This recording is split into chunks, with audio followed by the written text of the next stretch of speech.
개, 그리고 도시에 사는 사람들의 이야기. 독스 앤 더 시티. 안녕하세요. 히코입니다. 안녕하세요, 여러분. 히코입니다. 두 번째 에피소드까지 잘 따라오고 계신가요? 제 채널이 드디어 구독자 수가 10명이 되었습니다. 저 너무 즐거워요. 기분이 좋아요.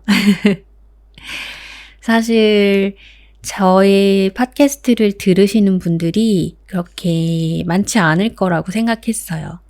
저는 이제 강아지, 고양이 같은 반려동물을 키우고 계시고 또 반려동물을 키우지만 좀 반려동물의 여러 가지 이슈나 문화나 이런 것들에 관심을 가지시는 분들이 저의 주 타겟층이라 그렇게 많은 분들이 구독하고 들으시지는 않을 거라고 처음부터 조금 생각을 하고 있었거든요.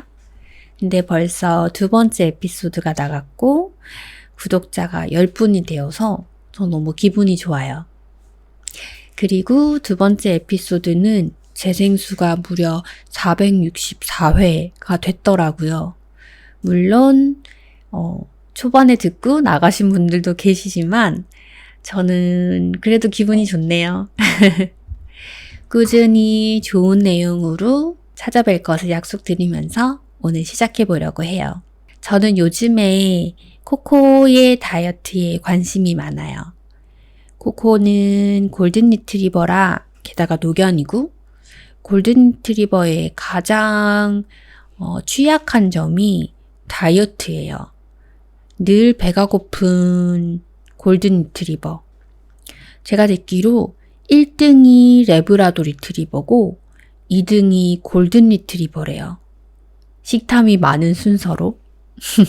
그래서 아무래도 나이가 있고 관절도 약한 코코는 지속적으로 다이어트가 필요해서 운동 외에도 식이요법을 많이 신경 쓰고 있는데 저는 기존에 다이어트 사료를 급여하고 부족한 배고픔, 포만감을 위해서 야채를 많이 먹였어요. 사람들이 다이어트 할 때 야채 많이 먹잖아요. 야채는 살 안 쪄요. 뭐 이런 거. 제가 운이 좋게도 월요일 날 대전에 계신 강아지의 식이나 뭐 여러 가지 데이터들을 연구하는 선생님께 코코의 상태에 대한 조언을 받았어요. 그동안 코코는 다이어트를 시킨다는 명목으로 제가 다이어트 사료 외에 야채를 많이 급여했는데 선생님 말씀으로는 이 야채도 결국에 칼로리에 포함이 되는 거기 때문에 많이 먹이면 칼로리를 과하게 먹이는 것과 동일한 효과다라고 하시는 거예요. 저 정말 깜짝 놀랐어요. 결국에 제가 코코 산책도 시키고 수영도 시키고 운동량을 늘렸지만 의외로 야채를 많이 먹임으로써 칼로리를 많이 섭취를 시켰던 거예요. 그러니까 플러스 마이너스 제로 또는 플러스의 양이 많아서 오히려 살을 찌우고 있는 형태였던 거죠. 그래서 이번 주부터는 사료의 양을 원하는 정량으로 피팅을 했고 기존에 제공하던 냉동 야채는 많이 줄였어요. 선생님 말씀으로는 정해진 사료량의 10% 정도를 다른 간식이나 야채나 강아지들이 좋아할 만한, 강아지 건강에 좋을 만한 자연식으로 급여를 하는 게 가장 바람직한 식이요법이라고 하시더라고요. 결국에 무지한 보호자를 둔 코코가 운동을 열심히 하고 또 폭식을 하고 이런 걸 반복한 상황이었던 거예요. 어쩐지 운동을 꽤 열심히 하고 안 하던 수영까지 했는데도 살이 빠지긴 하는데 빠지는 속도가 좀 느리더라고요. 그 원인을 이제 찾았어요. 그래서 조금 더 관심 있게 진행을 해보려고 합니다. 정확한 방법도 알았으니까 그에 맞게 식이요법도 하고 다이어트도 하고 하면서 저희 강아지들 컨디션을 유지해 가려고 해요. 조금씩 변화된 모습으로 코코는 점점 체력도 좋아질 거고 컨디션도 좋아질 거고 그러면 결국 저의 목표대로 20살까지 살 수 있겠죠? 제가 열심히 노력하고 많이 기대해보고 있습니다. 여러분들도 강아지들의 식이요법에 대한 부분들은 많이 찾아보시고 공부를 해보시면 좋을 것 같아요. 저는 요즘에 식이요법 외에도 강아지들 관련된 서적을 좀 열심히 읽고 있어요. 저희 채널에서 아마 조만간 강아지 관련된 서적을 다룰 예정이에요. 강아지 관련된 에세이 서적도 많고 정보를 가지고 있는 서적들도 많은데 제가 요즘 꽤 괜찮은 책들을 읽고 있거든요. 여러분과 같이 공유하면 좋을 것 같아요. 그거는 차차 여러분께 공유해 드리도록 할게요. 그러면 오늘은 이 정도 오프닝을 하고 저희 오늘 게스트들을 모셔보도록 하겠습니다. 오늘은 인터뷰 게스트 두 분을 모셨고요. 지난번 게스트로 나와주셨던 겨울쌤 같이 계시고 특별한 일을 하고 계신 분을 한 분 더 모셨어요. 오늘 메인 게스트이시고 이분은 김재선 작가님이십니다. 김재선 작가님부터 소개를 한번 들어볼까요? 예, 안녕하세요. 김재선이라고 하고 그림을 그리고 있습니다. 겨울쌤도 소개 한번 해주세요. 네, 안녕하세요. 저는 청년 반려동물 호텔에서 이제 사장으로 일하고 있는 박겨울입니다. 훈련사이기도 하고요. 네, 겨울쌤은 제가 지난번 회에서 말씀을 많이 나눴고요. 사실은 지금 있는 곳이 청년원 바로 밑에 재선 작가님 작업실이에요. 그래서 운 좋게 시간이 맞아서 두 분이 같이 녹음을 하게 됐어요. 지금 저희 홈 레코딩 방식이라서 약간의 잡음이 좀 들어갈 수 있는데 그 잡음은 좀 귀여운 잡음이 될 것 같아요. 왜냐면 지금 제 옆에 겨울쌤 강아지인 아미가 옆에 있고요. 그리고 재선 작가님 고양이인 금동이, 은동이 그리고 최근에 이름을 바꾼 동동이까지 같이 있어요.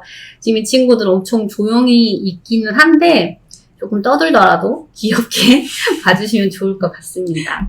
저희 팟캐스트 녹음에 응해주셔서 너무 감사하고요. 이렇게 보잘것없는 팟캐스트에 재밌는 경험이 될 것 같아서 네. 불러주셔서 감사합니다. 제가 너무 감사하죠. 사실 정말 아무것도 없는 팟캐스트라 저의 그 지인분들께 부탁을 드려서 이 지인분들께서 넓은 아량으로 응해주셨고 좋은 경험이 될 것 같아서 저는 개인적으로 너무 뿌듯해요. 일단 재선 작가님은 특이하게도 제가 오늘 초면입니다.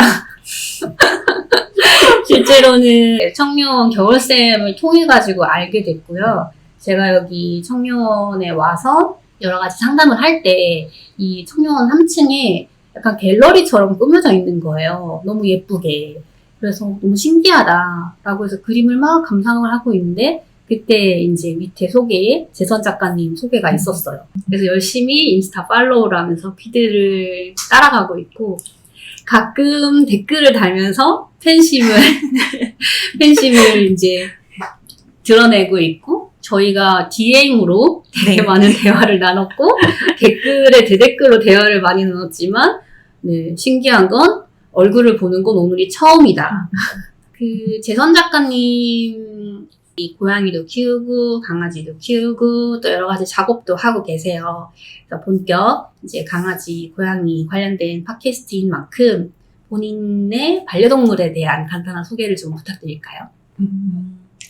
전 어릴 때도 강아지를 키웠었는데 그 아이들이 이제 다 하늘나라를 가고 지금은 강아지 2마리, 고양이 3마리를 키우고 있고 강아지 2마리는 부모님과 같이 키워서 본가와 제 작업실을 왔다 갔다 하고 있습니다. 고양이는 금동, 은동, 동동에서 금은동이에요. 야, 금운동 메달리스트시구나. 네, 이름은 처음에 금동이도 이제 저희 회사 주차장에 쓰러져 있었던 아이를 저희 언니가 사진을 찍어서 보내는 바람에 구조하게 됐고요. 여기 겨울쌤이랑 같이 구조를 하고 키우게 됐는데 원래 키울 생각이 아니었어요. 그래서 언니가 뭐 조카가 키울 거다. 그래서 하루만 데리고 있어라 했는데 어쩌다 보니 제가 키우게 됐고 이름도 사실은 조카가 지었어요. 은동이라고.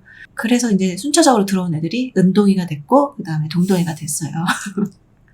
금운동이 됐군요. 네. 그러면 지금 금동이, 은동이, 동동이가 별이랑 두부보다 먼저 키우시게 된 아이들인 네. 거예요? 제일 먼저 5 중에 먼저 키운 거는 이제 14년도에 별이가 저희 부모님 용인에 계신데 거기 다 그 지역에 떠돌이 개처럼 있었어요. 그래서 그 개를 아버지께서 이제 구조를 하신 거죠. 구조를 하셔서 키우게 됐고 그 당시 아마 한 7개월 정도였던 것 같아요. 포인터고 7개월 정도인데 그 포인터라는 견종을 제가 처음 봐서 사실은 성견인 줄 알았어요. 다 큰 애인 줄 알았어요. 한 16kg 이상이어가지고.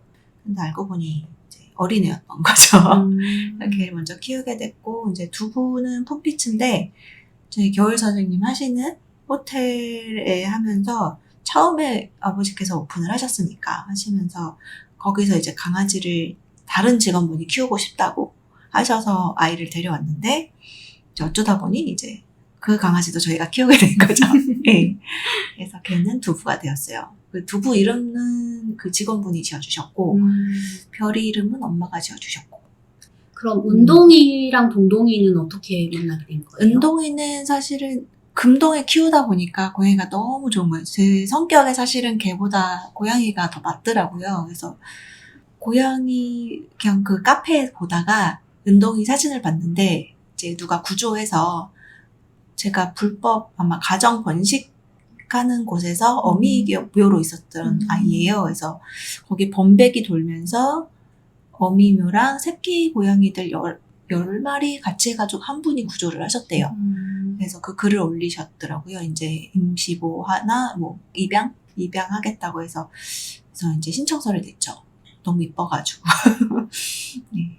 미모로 당첨이 됐군요, 네. 은동이는. 그렇기도 한데, 금동이가 어릴 때 잠깐 호텔에 온 아이가 있었어요. 호텔에 온 아이가 있었는데, 은동이랑 정말 똑같이 생겼거든요. 나중에 사진을 보여드릴게요. 그래서 희나라고 있었는데, 금동이 첫사랑이라고 할 수 있는 정말 졸졸졸졸 쫓아다니는 거예요. 너무 좋아해서. 그렇게 좋아한 고양이가 없었는데, 너무 좋아해서, 얘를 보자마자, 그 고양이 카페에서 보자마자, 아, 희나랑 너무 똑같이 생겨가지고, 아, 얘를 데려와야겠다. 첫사랑은 실패했지만, 실패했지만 첫사랑과 닮은. 똑같이 생겼으니까 더 좋아하겠지? 하고 데려왔는데 서로 그렇게 좋아하진 않았어요, 사실은. 친해지는데 얘네 몇 년. 첫사랑이 아니야. 엄마 알더라고요. 걔가 아니야. 스쳐 지나가는 애랑 같이 사는 건 달랐던 거죠. 그래서. 아, 그쵸. 너무 좋은데, 얘 왜 집에 안 가? 맞아요. 맞아요. 그래서 그냥 둘은 친해지는데 한 2년 걸린 것 같아요. 그렇게 같이 살게 됐고, 근데 최근에 동동이는 부모님 집 주차장에 그 어미묘가 버리고 간 걸 이제 엄마가 주워다가 이제 주신 거죠. 그래서 사실은 입양처를 알아봐 달라고 했는데 얘를 좀 살려본 다음에 상태가 너무 안 좋았으니까 얘를 살려보고 입양처를 알아봐 달라고 하셨는데 사실은 입양 문의도 한 건도 없었고 애기가 여기저기 외상이 많았는데 낳는 속도가 너무 더뎌요. 그래서 지금도 아직도 이렇게 막 딱지가 있을 정도로 1달 반 정도 됐는데 그래서 어디 보내기가 좀 그렇더라고요. 그래서 그냥 제가 동동이로 입양했습니다. 네네. 저도 그 피드를 봤어요. 아, 네. 원래 이름이 동동이가 아니었죠. 뭐였죠? 별동이. 맞아. 별동별, 이렇게, 샵 별동별, 뭐, 이렇게. 맞아요. 갑자기 동동이가 되었습니다. 맞아요. 라고 피드를 보고, 저는 반갑기도 하고, 한편으로는 걱정도 됐어요. 이게 인보일기나 이런 거를 많이 올리면 사람들이 댓글을 그런 걸 많이 달거든요. 맞아요. 이 집에 있는 게 너무 행복해 보여요. 맞아요. 키워요. 아, 맞아요. 애기야, 우리 이 집에 놀러 살자. 근데 이게 되게 좋은 마음으로 해주시는 뭐 응원의 메시지 겸 또 그 아이가 잘 살았으면 하는 마음도 있는 건 알고 있지만 고양이나 강아지를 가족으로 받아들이는 건 정말 신중해야 하고 모든 상황에서 사실은 가족으로 받아들일 수 있는 건 아니잖아요. 그런데 그런 댓글이 감사하지만 한편으로는 되게 부담스럽죠, 사실. 부담스러운 게 약간 부채감이 드는 거죠. 나는 이 친구를 좋은 가정으로 보내고 싶은데 내가 그걸 보내는 게 뭔가 잘못된 일인가라고 하는 정말 말도 안 되는 무책감을 안기는 거라서 사실 저는 그 피드를 보면서도 뭐 화이팅 이런 댓글은 남겼지만 동동이가 되었고 고민을 많이 하셨겠구나. 물론 이게 남들이 볼 때는 고양이 2마리 있는 집에 1마리 더 들어가는 게 뭐가 달라? 라고 생각할 수 있는데 그런 거 있잖아. 숟가락 밥상이 차려져 있는데 숟가락만 하나 더 넣으면 되잖아. 라고 하는데 사실 그렇지 않거든요. 맞아요. 네. 강아지나 고양이를 키워본 사람들은 그렇게 말하지 않습니다. 네, 근데 동동이가 가족이 되었다고 했을 때 되게 고민을 많이 하셨겠구나. 깊이 있는 고민을 많이 하셨을 거라고 생각하고 어쨌든 결과적으로는 모두가 행복할 수 있는 정답을 내렸을 거다라고 생각해서 저는 뒤에서 열심히 박수를 보냈던 기억이 있어요. 지금 옆에 약간 푸슉푸슉 소리가 나는데 동동이가 이제 본인 얘기를 하는지 아닌 것 같아요. 옆에 캣타워에서 열심히 갑자기 시작했어요. 열심히 자기의 존재감을 뽐내고 있습니다. 사실은 얘가 상처가 빨리빨리 낫고 했으면은 입양을 어떻게든 보내려고 했을 텐데 여기 귀 뒤에 여기 상처들이 아직 이게 거의 1달 반 동안 이게 아직 안 아물었어요. 그래서 사실은 지금 얘가 중성화를 했을 때 이게 잘 아물까? 부터도 걱정이긴 한데 그렇게 파양되는 것보다는 제가 데리고 있는 게 나을 것 같아서 저도 이제 별동이로 있었을 때부터 계속 봐왔었고 재선 작가님께서 얼마나 마음고생을 하셨는지도 아니까 이 결정을 내리기까지 정말 오랜 시간이 걸렸거든요. 매일매일 이제 어떻게 생각해? 물어보기도 하고 이제 저는 나름대로 옆에서 좀 단호해질 필요가 있다라고 조언을 해주긴 했지만 또 한편으로는 계속 마음이 약해지기도 하고 또 아이도 계속 낫지 않고 있는 상황에서 또 여기서 더 이상 푸시를 해도 이거는 당사자한테는 좀 힘든 일이겠다. 뭐 입양을 무조건 해라라고 푸시를 하는 것처럼 입양을 보내라고 푸시를 하는 거나 뭐 눌러앉혀라라고 푸시를 하는 거나 그게 그거이지 않을까라는 생각이 좀 들더라고요. 그래서 언니가 그렇게 생각한다면 언니가 그렇게 정하는 것도 괜찮을 것 같아 라고 저는 그냥 옆에서 그렇게 얘기해줬던 것 같아요. 결국은. 네. 맞아요. 이게 한 20년 이상의 나의 인생이 달린 문제이고 또 저 아이의 인생이 달린 문제이기 때문에 쉽게 결정할 수 있는 건 아닌 것 같아요. 그러니까 생명의 무게감만큼 고민을 하는 게 맞고 입양을 보냈다 한들 아니면은 눌러 살기로 지금 결정을 하신 것들 저는 다 뭐 좋은 선택이라고 생각해요. 좋은 집에 입양을 가서 사랑을 받을 수 있는 환경이나 그런 기회가 있었으면 그것도 좋은 선택이고 눌러 앉아서 할 수 있는 것도 좋은 선택이고 그게 되게 걱정. 다른 집 가면 더 사랑받고 살 것 같은데 사실은 저는 이미 키우고 있는 아이들이 많으니까 그게 안타깝긴 한데 뭐 운명이 아닐까?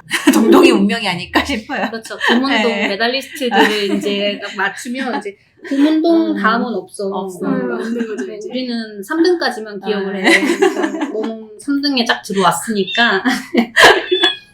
그래. 3등에 들어왔으니까 말썽 부리지 말고 빨리 잘 낳고.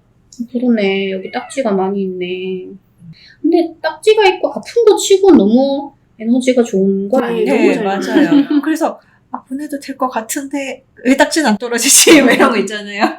맞아요. 근데 이게 아마 재선 작가님은 이제 겨울쌤이랑 같이 치료를 하면서 보니까 괜찮은 것 같은데 라고 볼 수 있지만 실제로 이제 얘가 만약에 입양을 갔다면 얘 왜 안 나아요? 문제 있는 거 아니에요? 이런 얘기를 당연히 들었을 것 같고 아니 근데 인보를 많이 했었거든요. 제가 직접 한 것도 몇 건 있었지만 겨울이 통해서 펄슨 통해서 너무 많이 봤는데 이렇게 낫지 않는 애는 또 처음 본 것 같아요. 새끼 고양이가.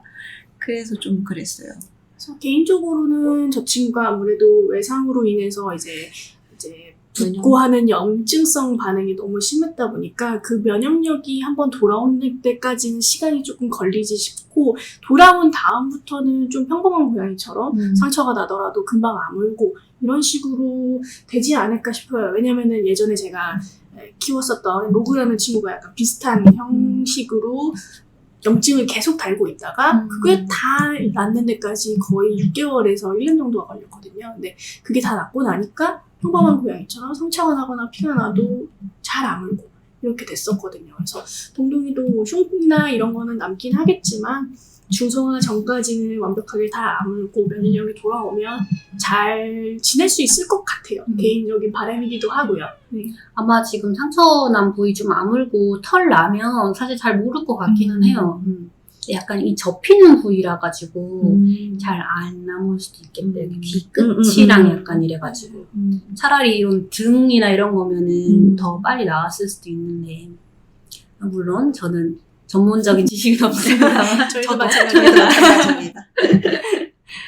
동동이가 자기 얘기하는지 너무 찰떡같이 알아가지고 지금 재선 작가님 품을 떠나지 않고 있어요.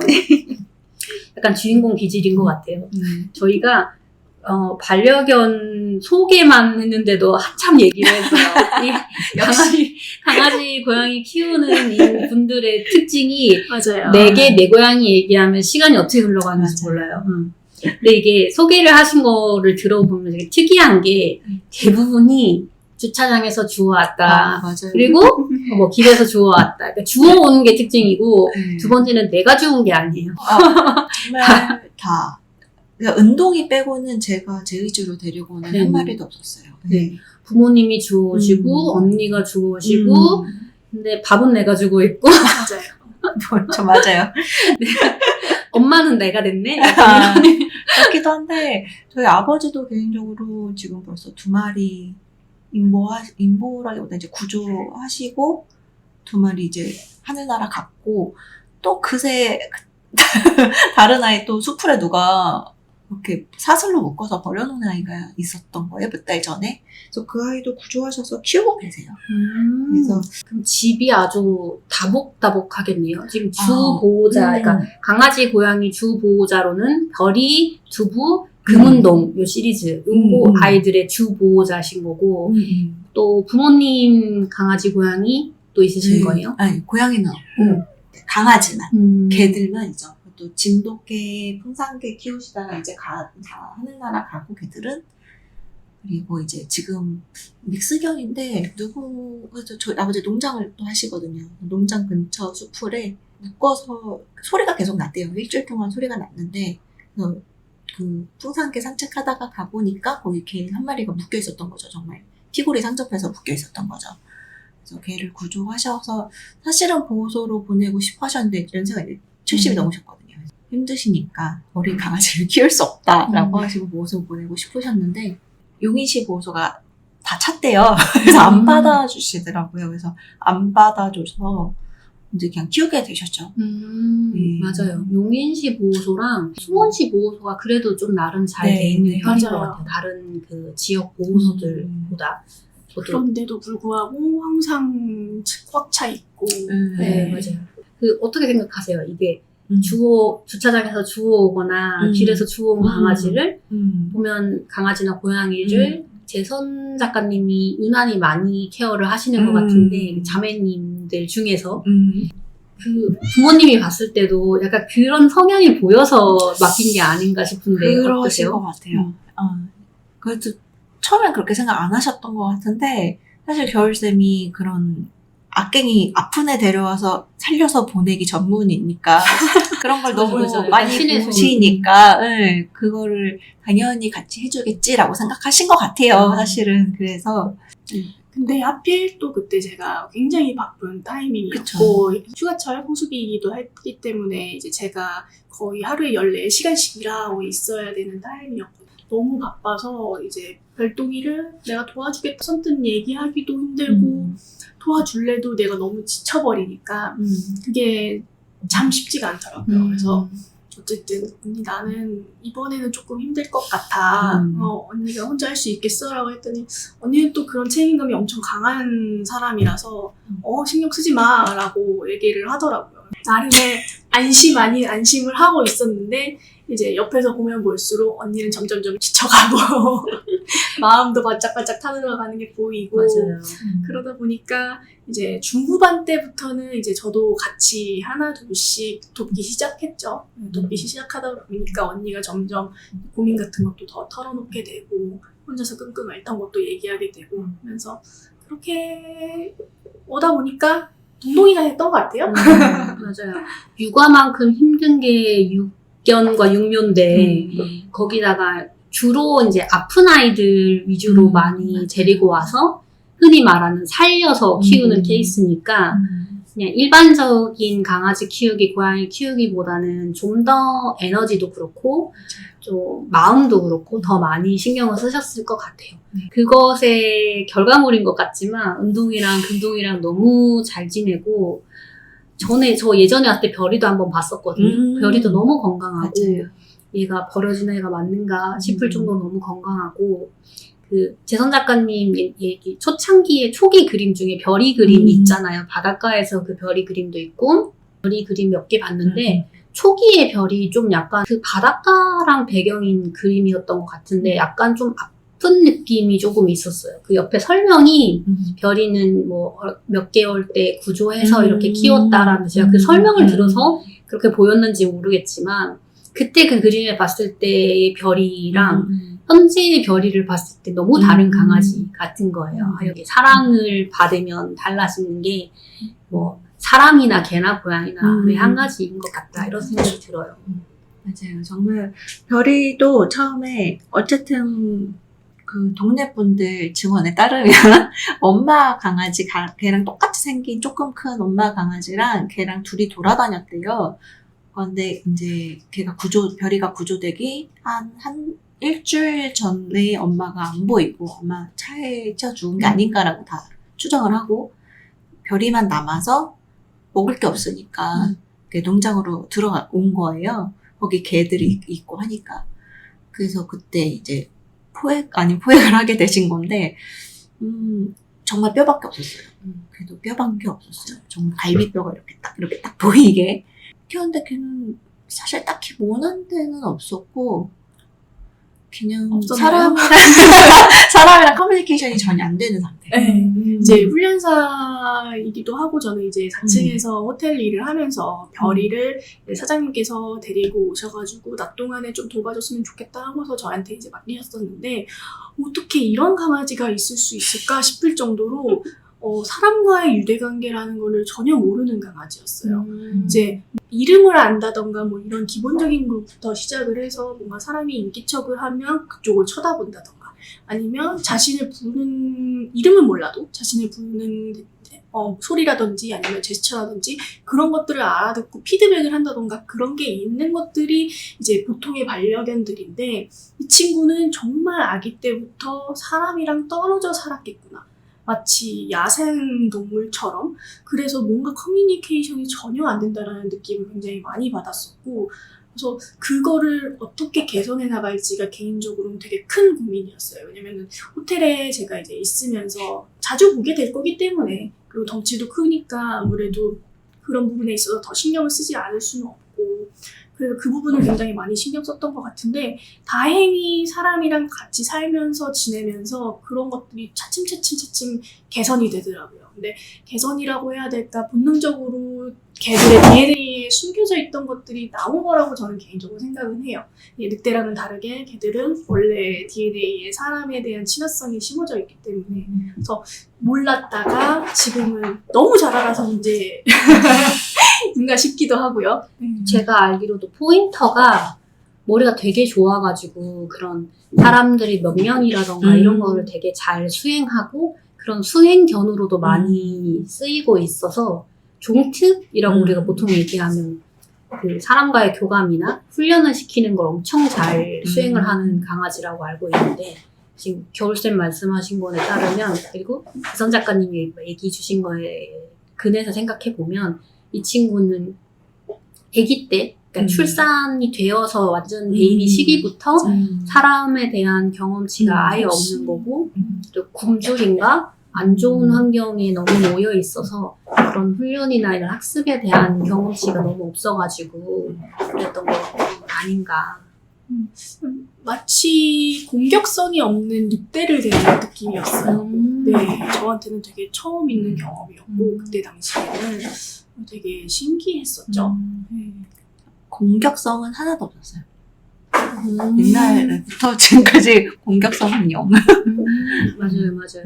약간 큰 강아지들을 볼 때 강아지를 안 키워보신 분이나 아니면 소형견만 키우시는 분들은 그냥 크기만 보고 무서워하는 경향이 있잖아요. 그러니까 얘가 달려들 것이다. 맞아요. 아니면 물 것이다. 약간 이런 게 있고 또 특별한 건 또 까만색이 좀 많이 섞인 맞아요. 짙은 색 강아지들이 약간 그런 선입견을 많이 봤는데 별이도 사실 한국에서는 그렇게 흔한 견종이 아니잖아요. 그 뭔가 품종견을 가르자 이런 얘기는 아니지만 포인터라는 종 자체가 별로 눈에 안 띄는데 그렇게 길가에 그 예전의 어미견이랑 이렇게 버려져 있었다라는 게 좀 신기하다라는 생각도 들고 누가 의도적으로 정말 유기를 했구나 맞아요. 라고 약간 짐작이 되는 부분도 있는 것 같아요. 그 동네가 정말 산밖에 없는 동네라서 포인터처럼 이렇게 품종이 있는 강아지들이 돌아다니기가 쉽지가 않거든요. 거기다가 누가 봐도 포인터다 싶을 정도로 되게 스탠다드한 체형의 친구였고 거기 어미가 가출산을 해가지고 이제 데리고 다니는 듯한 모습까지 보였으니까 그래서 어미랑 새끼랑 같이 해서 유기를 일부러 그쪽에 한 게 아닐까 지금도 그렇게 생각을 하고 있어요. 그 얘기를 들어보면 부모님도 되게 특이하신 약간 성향이 아니신가? 왜 이렇게 자꾸 강아지랑 고양이를 주워서 오시는지.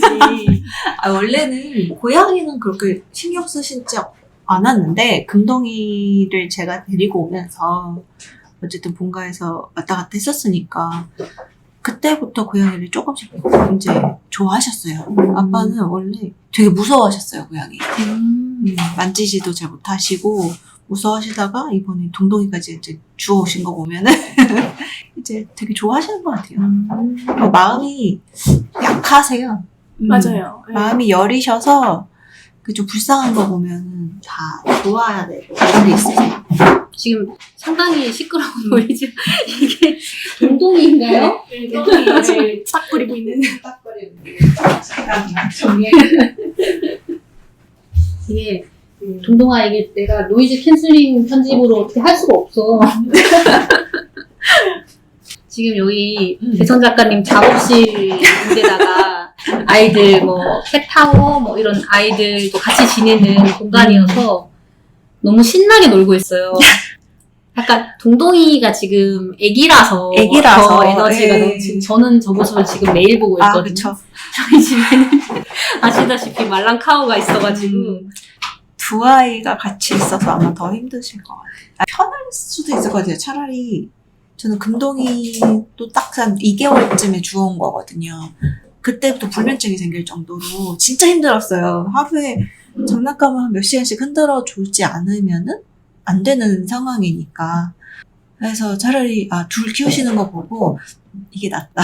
저도 원래 그 네. 말랑카우를 데리고 오기 전에 그 고양이를 한 마리를 데리고 오려고 하다가 중간에 이제 계획이라고 하긴 좀 그렇고 여러 가지 여건이 조금 바뀌어가지고 이제 젠 동물병원에서 공고를 하고 있는 말랑카우를 데리고 왔는데 데리고 오면서도 그 생각은 했어요. 재선 작가님 얘기한 것처럼 두 마리면 서로 같이 놀겠지? 내가 뭔가 이렇게 강아지들 터그놀이처럼 이게 낚시놀이를 해준다거나 아니면 내가 고양이가 좀 미숙해서 고양이의 그런 카밍 시그널이라고 해야 되나? 그런 거를 못 해줘도 둘이 알아서 잘 놀고 잘 크겠지? 라고 생각했는데 집에 와서 보니까 확실히 그렇더라고요. 둘이 맞아요. 되게 잘 놀고 서로 깨물기도 하고 핥기도 하고 엄청 레슬링도 많이 하고 그래서 보고 있으면 아주 흐뭇해요. 이렇게 저는 소파에서 앉아서 둘이 레슬링하고 막 달리기 대회하고 하는 걸 지켜보면서 그래 강아지보다 고양이가 낫구나. 어때요? 강아지랑 고양이 육묘와 육견. 이게 되게 개인적으로는 나이에 따라 조금 차이가 난다고 생각을 해요. 일단은 중형견, 소형견 할 거 없이 개 어릴 적이 가장 힘들고요. 그다음이 힘든 걸로 치자면 성묘, 그다음이 이제 다 큰 강아지, 그리고 제일 어린 고양이, 이게 맞나? 아니, 제일 힘든 게 나 힘들었어. 애기 강아지. 네, 맞아요. 제일 힘든 게 맞아요. 애기 강아지. 두 강아지가 번째가 제일 힘든 애기 것 고양이. 네. 그다음이 그다음이- 애기가 다 힘드네요. 네. 가르쳐야 되니까. 근데 고양이와 강아지 애기 때 다른 거는 고양이는 배변 훈련을 할 필요가 없는 거. 아, 그죠. 정말 너무 신기한 게 본능적으로 하는 거. 근데 강아지는 가르쳐야 된다. 저도 고양이들 데리고 와서 제일 신기했던 부분 중에 하나가 그거였어요. 네. 심지어 저는 처음에 그 겨울쌤도 아시겠지만 저희 집 한 칸을 고양이 방으로 만들어줬어요. 거기에 이제 사료랑 고양이 화장실 놔두고 강아지들이 들어가지 못하게 펜스를 쳐놨어요. 근데 고양이는 작으니까 왔다 갔다 하면서 그렇게 둘을 합사를 시키려고 해놨는데 지금 그 펜스 없앴고요.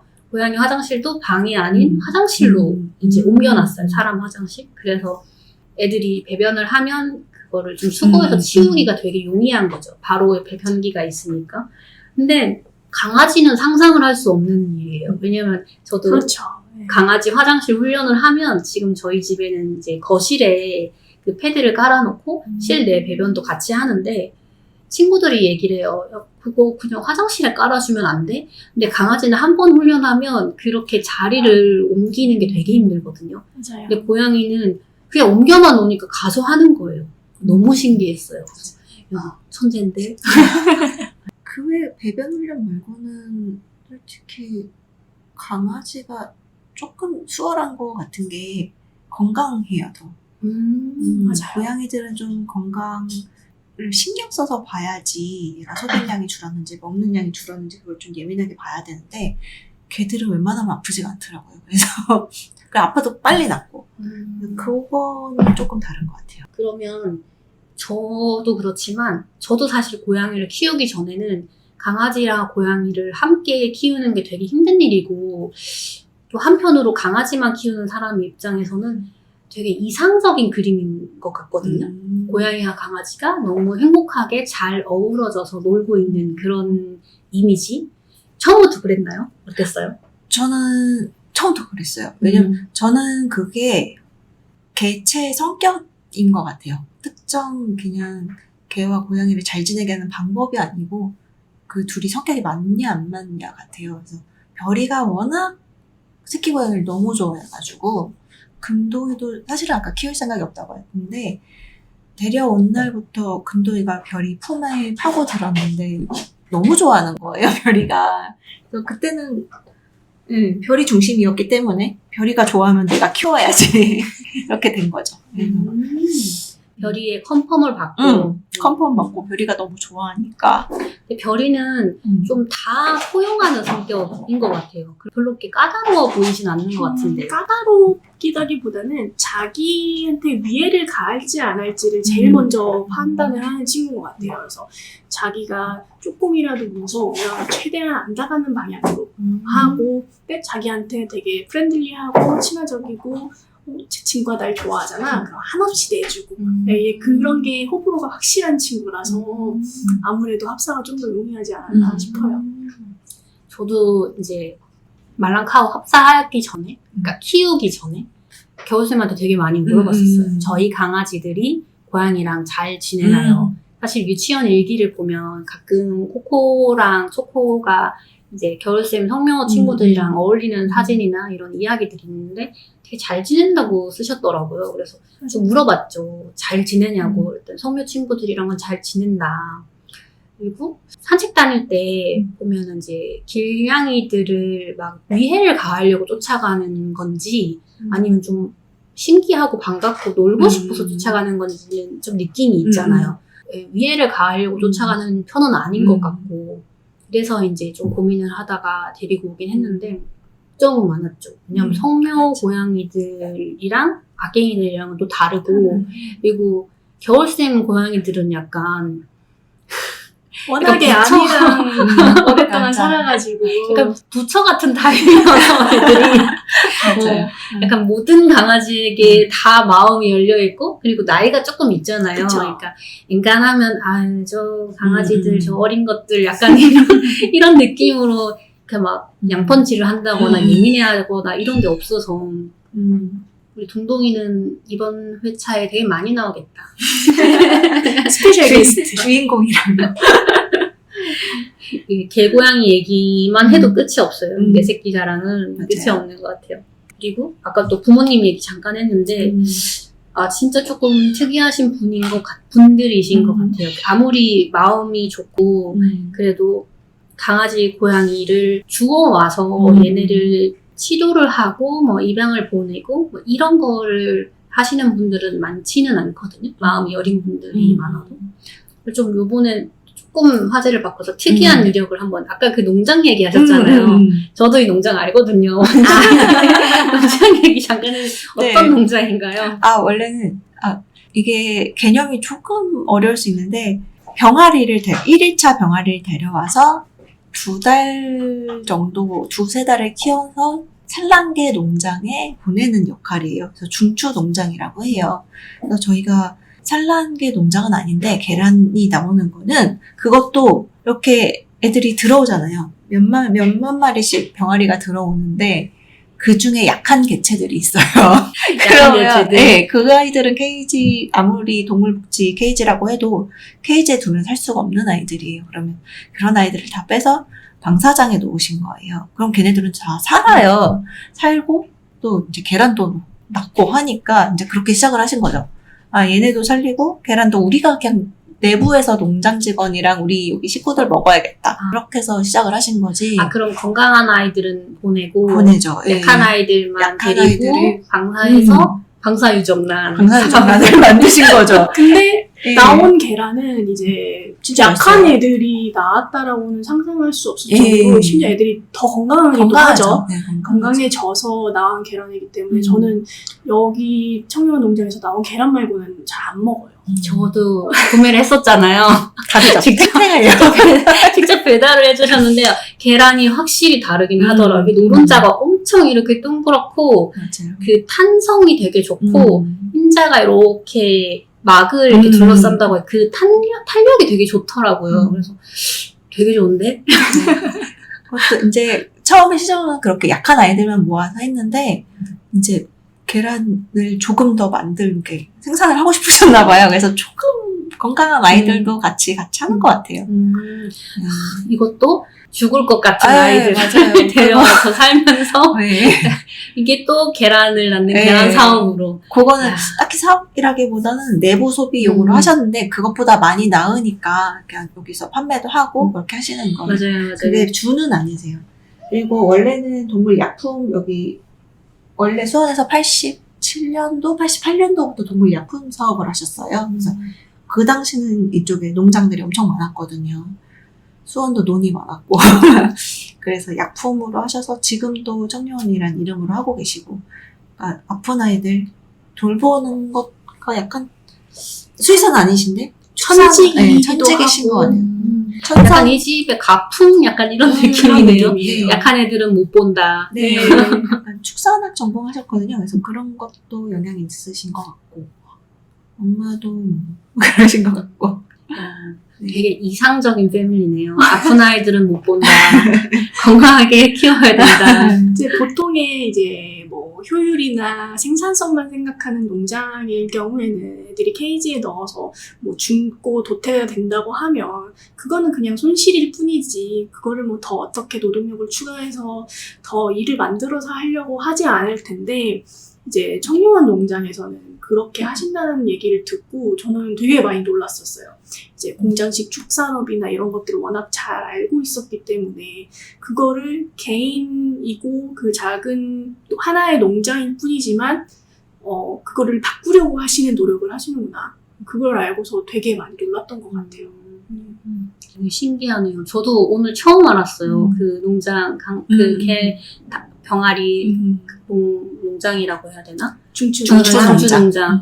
그 아픈 아이들을 방사해가지고 이렇게 키워서 이제 계란을 이제 만드는 그 원래 이제 소개하셨을 때도 이거를 뭐 판매용으로 되게 많이 대량으로 하는 게 아니고 요렇게 나와서 소품종으로 합니다. 이렇게 하셔가지고 시골에 가셔서 이거 하시나 보다 라고만 저는 알고 있었는데 이렇게 조금 약한 아이들을 방사해서 이렇게 한다라는 건 되게 좀 놀라운 좀 히스토리인 것 같아요. 중추 농장 규모로는 작은 규모가 아닌데 방사장으로는 되게 조그맣게 하시는 거죠, 사실은. 되게 좀 의미 있는 일을 네, 하시는 맞아요. 거네요. 맞아요. 되게 대단하시네요. 농장주의 입장으로 보면 수만 마리 중에 한두 마리면은 숫자로만 보게 되면 별거 아닐 수가 있는데 한 마리 한 마리한테는 어쨌든 큰 생명이고 하다 보니까 저도 되게 많이 배울 점이 있는 것 같아요. 그런 부분에 있어서는. 맞아요. 원래 초대 청년 유치원 호텔 사장님이셨잖아요. 맞아요. 네. 그거를 그것도 지금 겨울쌤이 네. 이제 인수를 하신 거고 네. 인연이 깊네요. 네. 호텔 오픈하신 것도 저희 강아지 키우니까 어디 갈 때마다 맡길 데가 없다. 그 당시는 호텔이 그렇게 많지 않았어요. 병원에 케이지에 넣고 그런 거밖에 없었으니까 그런 데 맡기고 싶지 않다. 스스로 만드시겠다 해서 만드신 거예요. 그래서 여행 갈 때마다 맡기겠다고 해서 내가 필요해가지고 네. 이제 네. 좋은 맞아요. 환경을 만들겠다. 되게 좋은데요. 그래서 요즘도 계속 막 일 있으면 맡기시고 네네. 가세요. 그래서 별두부는 죽을 때까지 저희 호텔이랑 저는 공짜고요. 금은동이도 마찬가지고. 네. 네. 스페셜 VIP니까. 네. 작가님으로서의 일상도 좀 궁금해요. 이 별두부 금운동 메달리스트의 주보자 엄마로서 또 얘기 많이 나눠봤고 작가님으로서의 근황도 좀 궁금한데 요즘 근황 간단하게 이야기 좀 해보실까요? 이제 개인전을 9월 5일부터 일주일간 항공길 갤러리에서 하게 됐고요. 그래서 전업 작가로 산다기보다는 저는 집안, 가족 사업이 있으니까 그것들을 같이 하고 있고 짬짬이 시간을 내서 그림을 그리고 있어요. 그림 전공이긴 한데 개인전을 중간 한 2, 3년에 한 번씩 지속적으로 하는 게 제 목표고요. 나중에는 전업으로 작가를 하고 싶다라는 목표로 살고 있어요. 그래서 이번 전시 많이 오시면 좋겠네요. 지금이 네. 이번이 두 번째 개인전이라고 네, 맞아요. 들었어요. 맞아요. 원래 제가 지난번에 그 공동 전시회 한번 가겠다고 네. 말씀을 드렸을 때 곧 개인 전시가 있으니 그때 음. 오시면 좋겠다 이렇게 말씀하셔가지고 알겠습니다. 이렇게 얘기했던 기억이 있어요. 제가 그 인스타 통해서 작가님 개인 사이트 들어가서 그 필모라고 해야 되나? 작가님들 작품들을 이렇게 봤는데 미술에 되게 관심이 많아서 그림을 보면 되게 따뜻하다라는 느낌이 들어요. 초반에 그 별이랑 이제 고양이들 같이 해서 그린 그림들, 그리고 친구들 그리신 거, 그리고 온실 시리즈까지 해서 전체적으로 뭔가 그림이 좀 따뜻하다 이런 느낌이 있는데 강아지 고양이들과 함께 하면서 약간 그런 영향을 받은 것도 있나요? 맞아요. 이게 키우기 그러니까 제가 학교 다니면서 혼자 살고 그리고 애들 키우기 초반까지 그림이랑 지금이랑은 색톤 자체가 달라요. 예전엔 되게 어둡거든요. 그래서 사람들이 그림 보고 무슨 일 했었냐고 그럴 정도로 많이 바뀌었는데 좀 많이 마음이 타국에서 좀 오래 살아가지고 휑한 마음이 있었던 것 같은데 이게 아이들로 많이 채워진 것 같은 느낌? 네. 그래서 그림도 많이 밝아졌어요. 그리고 솔직히 살다 보면 힘든 일이 많잖아요. 근데 많은데 우울한 거 계속 붙잡고 우울한 거 그려봤자 더 우울해지니까 우울해도 밝은 걸 그리면 조금 나아지지 않을까. 네. 그렇게 하고 있습니다. 약간 그 사이트에 있는 필모그래피가 작가님이 완성하신 그 시기별로 이렇게 뚜루뚜루 순서로 되어 있는 게 맞아요. 네, 맞아요. 이제 스크롤을 이렇게 쭉 내려서 밑에부터 네. 쭉 올려가면서 보면 약간 세곤도라고 해야 되나? 그 정확한 명칭은 모르겠는데 좀 더 분위기가 계속 더 밝아지는 그런 느낌이 있어요. 저는 그렇게 느꼈거든요. 그리고 그림 안에 뭔가 이야기나 감정이 더 많이 담겨 있다라는 느낌이 좀 들어요. 작가님 거 보면은 점점 더 뭔가 따뜻한 느낌? 해가 비치고 있는 게 아닌데도 해가 드는 것 같은 느낌? 이런 게 좀 들더라고요. 이게 그 반려동물이 주는 뭔가 그런 영감 같은 게 있는 게 아닌가라는 생각을 좀 했어요. 그것도 있어요. 그것도 있고 아무래도 전원주택이다 보니까 부모님 집에 가면 아무 이제 도시에서 들리지 않는 소리만 들려요. 새 소리만 들리고 사람 소리도 안 들려요. 하루 종일 사람 안 볼 수 있는 곳이거든요. 그러니까 거기서 뭔가 좀 얻는 에너지들도 있고 그래서 그거를 이번 전시에서 표현하고 싶었거든요. 그래서 그런 걸 많이 느끼셨다면 좀 성공한 것 같아서 좀 뿌듯합니다. 그러면 이제 작가님 네. 전시회를 오면 그런 힐링과 치유를 얻을 수 있겠네요. 네. 그게 목표예요. 네, 많이 가주셔서 네. 힐링을 얻으시고 네, 치유를 받으시면 좋겠어요. 저는 개인적으로 되게 좋았거든요. 그리고 직접 전시를 가실 분들이 계획하신 분들이 계시면 작가님 사이트에 들어가서 작가님 예전 그림도 같이 한번 보시면 도움이 많이 될 것 같아요. 지금 우리 반려견 얘기는 30분 이상 있는데 가면 5분 정도 얘기해 주셨어요. 역시. 이게 그 친구들, 지인들도 사실은 강아지를 키우고 있는, 고양이를 키우고 있는 지인들도 많지만 안 그런 지인들도 되게 많단 말이에요. 근데 성격이 확실히 좀 나뉘는 것 같아요. 동물을 키우고 있는 사람들의 그 라이프 패턴이랑 또 동물을 키우지 않는 사람들의 라이프 패턴이 좀 다른데 작가님의 하루 루틴은 어떻게 돼요? 저는 정말 집순이거든요. 그러니까 이 건물 밖을 잘 나가지 않아요. 정말 일주일에 2-3번? 나갈까 말까 정도로 나가지 그럼 않아요. 3층, 4층, 3층, 4층 뭐 이런 식인가요? 1층, 3층. 1층에는 이제 근무를 해야 되는 일이 있기 때문에 일하고 이제 퇴근하면 올라와서 그림 그리고 요즘은 이제 전시 작업 준비해야 되니까 전시 준비하고 있고요. 그리고 다른 일도 되게 많이 해요. 그러니까 엔잡러예요. 요즘 사람들이 다 그렇잖아요. 그래서 1층에서 약품 관련된 일도 하고 그림 그리는 게 그 시간상으로는 그림 그리고 그리고 디자인 작업도 하고 있어요. 그래서 친구랑 같이 작업을 하는데 디자인 작업 외주 받아서 디자인 작업하고 이렇게 주로 3가지 하고 있습니다. 네. 한 가지 제일 중요한 게 빠졌네요. 애들 케어.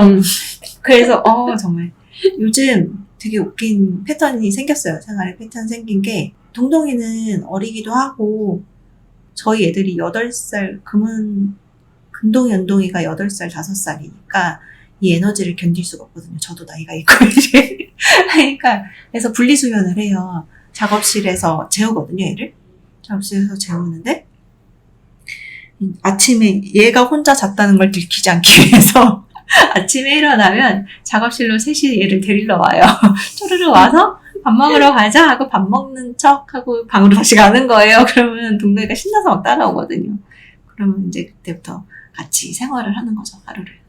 동동이를 잘 속이는 게 하루의 첫 번째 임무. 맞아요. 임무예요. 얘가 나만 혼자 살고 있지 않아. 이런 거. 그러면 동동이가 그걸 속나요? 아직까지는 이게 제가 이제 키우기로 하고 여기다 작업실에 본격적으로 전게 2주? 3주 정도 돼가는 것 같아요, 이제.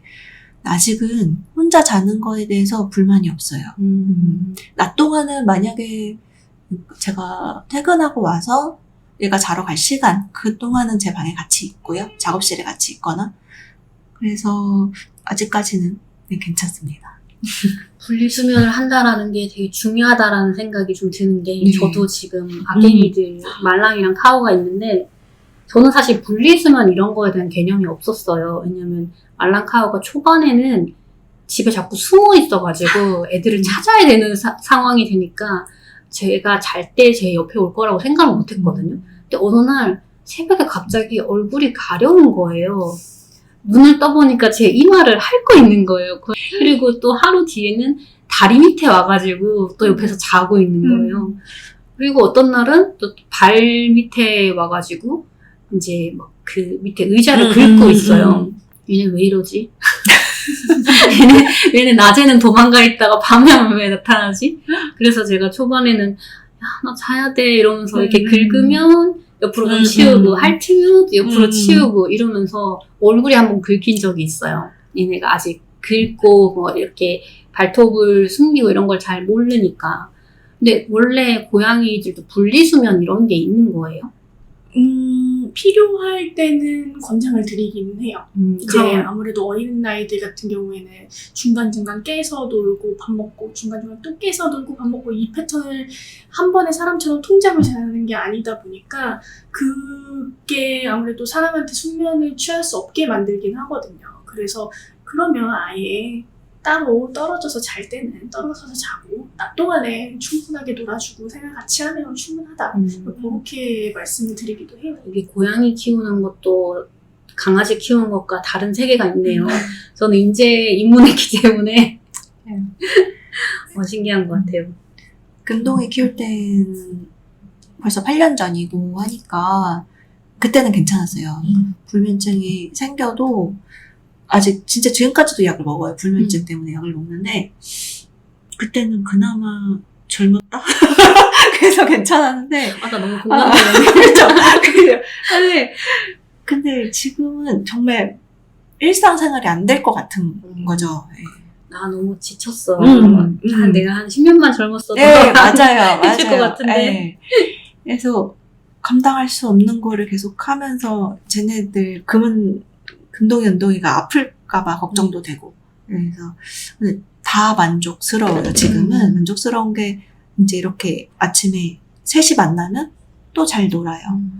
처음에는 모르고 한 이틀은 같이 잔 적이 있었거든요. 그때 금은동이가 너무 스트레스를 받아서 은동이 눈이 이렇게 부어 올랐었어요. 금동이는 화장실을 못 가고.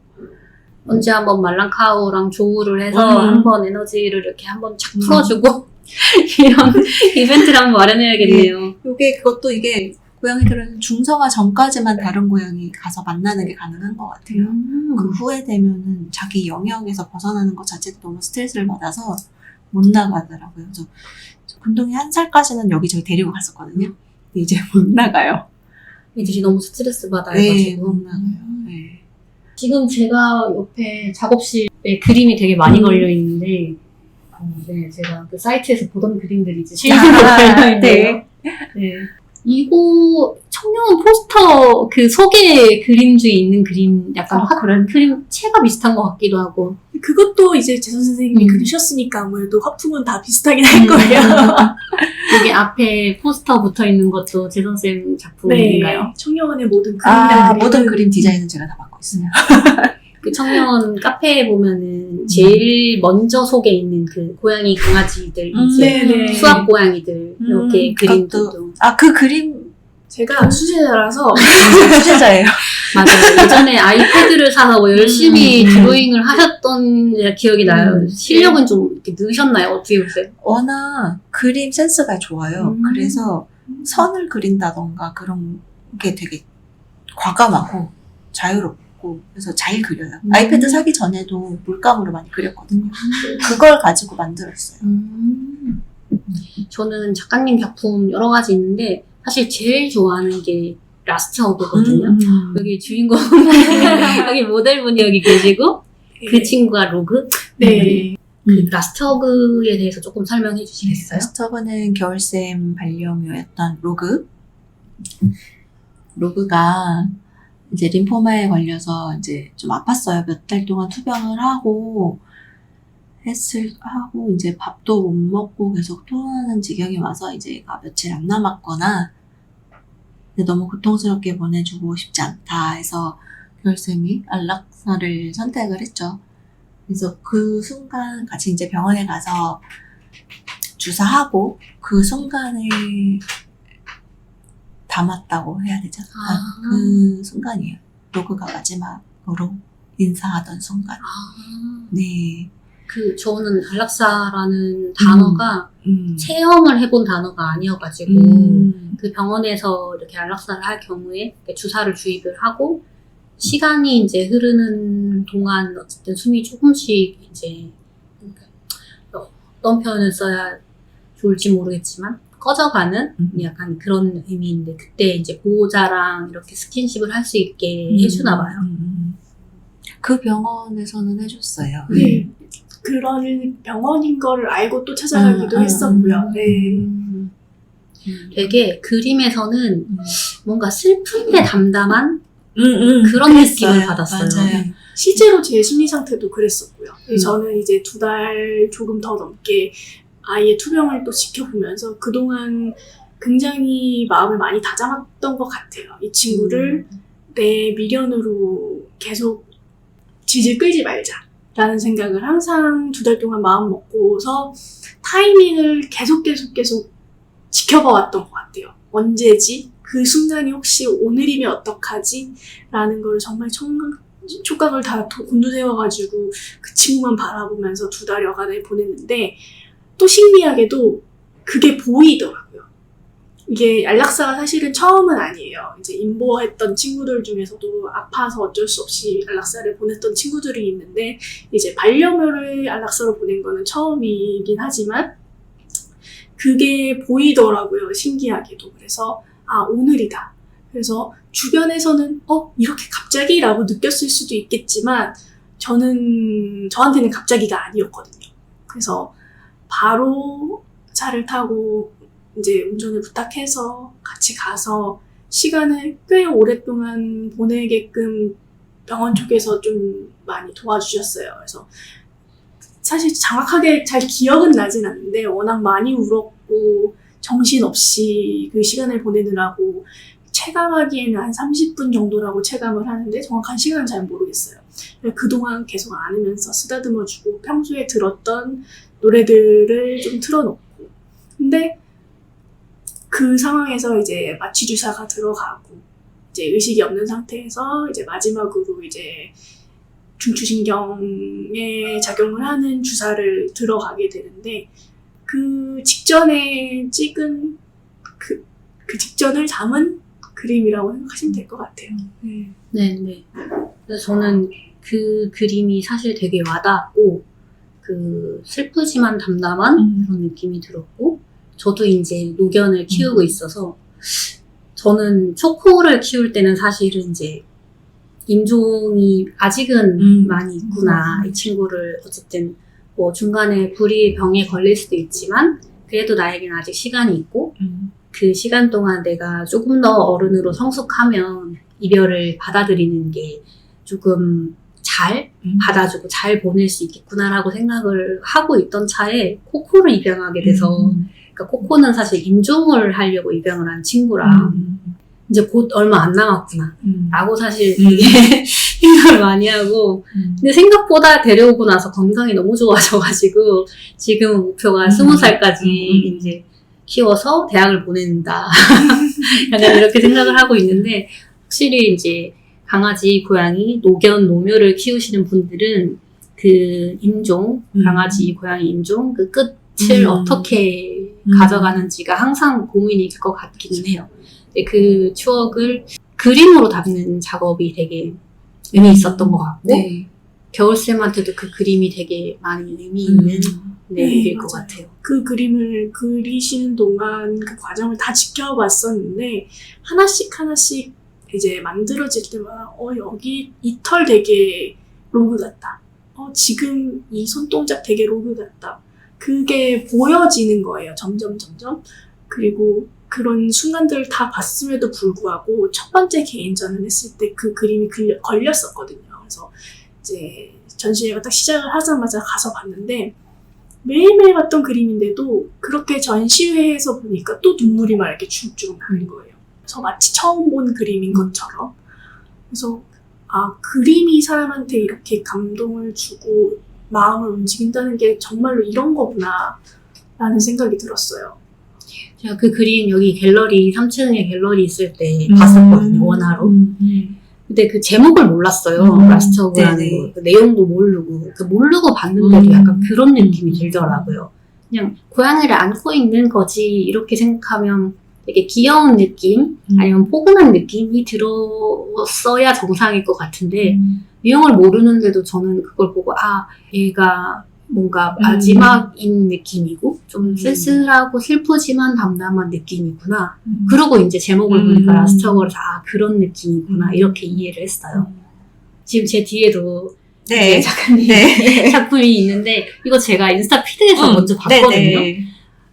1년 걸렸다. 1년 내내 작업한 건 아니지만 중간중간 좀 일이 너무 많았었어가지고 개인사가 많았었어서 몇 달 멈췄다가 그리고 몇 달 네. 멈췄다가 그리고 한번 드디어. 소개 좀 해주세요. 이거 엄청 네. 큰 그림인데 이제 아, 전시에 오시면 이거 원화를 보실 수 있는데 꼭 원화를 보셨으면 좋겠어요. 전 인스타 피드로 봤을 때 이렇게 약간 좀 큰 그림인지 몰랐고 이게 몇 호짜리 그림이죠? 80호짜리 그림이고요. 사실 제가 그린 것 중에 가장 큰 것 같아요. 네. 확실히 그 큰 그림이 주는 뭔가 웅장함 이런 것도 있고 그림을 좀 따져보면 그 소소하게 디테일이 너무 많고 또 조고 얘기 저 강아지 네. 같이 나온 강아지 얘기도 해주시면 좋을 것 같아요.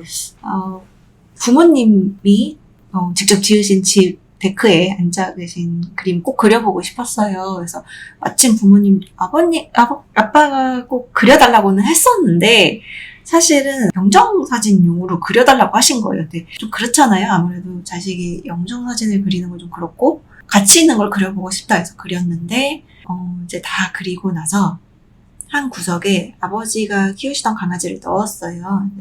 이름은 둥이고 풍산개 진도 믹스였는데 굉장히 써넣었습니다. 그래서 정말 모든 사람을 물고 다니는 개였는데도 아빠는 그렇게 이뻐했어요. 아기 때 쟤도 아기 때 제 엄마가 심장사상충에 감염돼서 출산하고 바로 죽었대요. 그 새끼들을 다른 데다 이제 보냈는데 그중 한 마리를 데려오신 거였거든요. 그래서 아기 때부터 키워가지고 얼마 전에 무지개 다리를 건넜는데 요 그림을 완성할 쯤이었기 때문에 아버지가 너무 슬퍼하시기도 했고 기념하고 싶어서 옆에 작게 그려 넣어놨어요. 근데 정말 선하게 순하게 그려져서 약간 기억은 왜곡된 거죠. 많이 왜곡됐어요. 아주 선하었는데 좋은 기억만 남는. 보면 둥이가 그 아버님 발을 이렇게 꼭 붙잡고 물긴 했지만 되게 아빠를 너무 좋아했거든요. 얘가 아버님께 되게 의지를 하는 느낌이 전달이 되고 너무 좋아하실 것 같아요. 너무 좋아해요. 내 발 밑에 둥이가 내 발을 이렇게 꼭 붙잡고 있다라는 거. 그러면 뭐 다른 의미로 영정사진이 된 것도 그렇죠. 맞네요.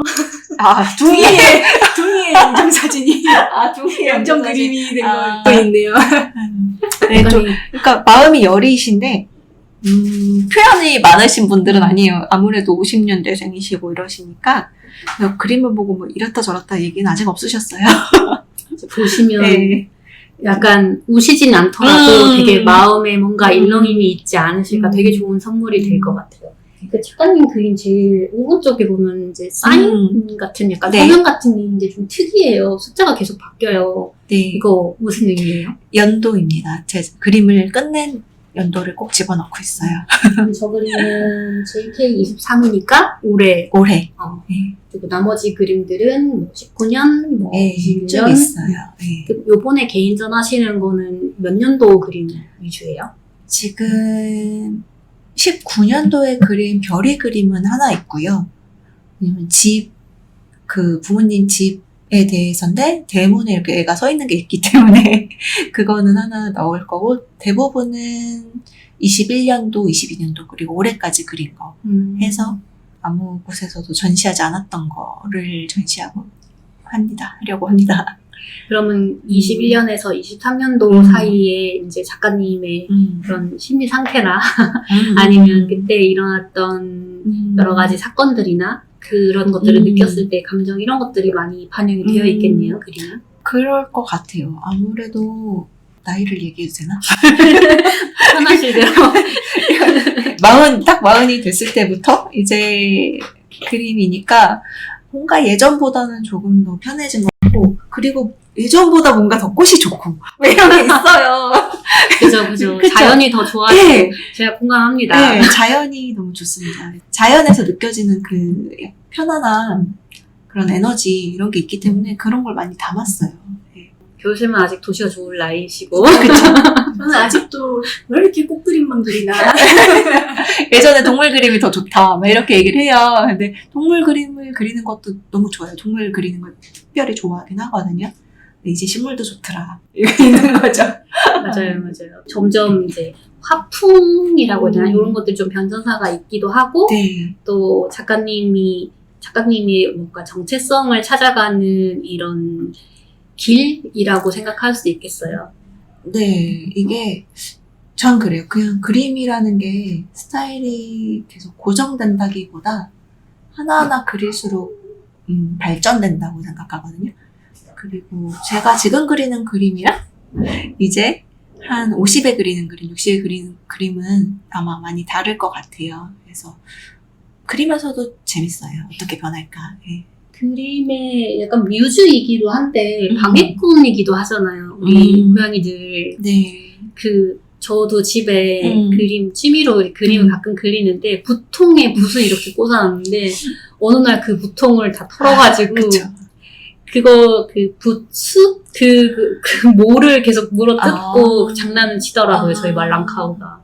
그리고 작가님 피드 보면 계속 이렇게 붓칠을 하는데 은동인가? 금동이가 계속 손으로 이렇게 마치 이거 장난감인 것만 방해를 하던데 작업할 때는 어때요? 작업할 때 이제는 안 그래요. 그러니까 동동이가 좀 크면 그럴 것 같은데 애들이 그렇게 장난치는 거는 한 4살까지인 것 같아요. 한 5살쯤 되니까 은동이도 이제 그림 그리는 거 알아서 안 오고 사실은 예전에 팔레트 위에도 많이 올라갔어요. 은동이가 물감도 막 찍고 내려가고 이런 거 많이 했는데 이제 안 그러고 아미가 역대급으로 사고 친 거 에피소드가 있는데 한번 겨울쌤이 이제 갔어요. 네, 휴가를 갔어요. 휴가를 가고 그때는 호텔 일을 같이 하고 있을 때였거든요.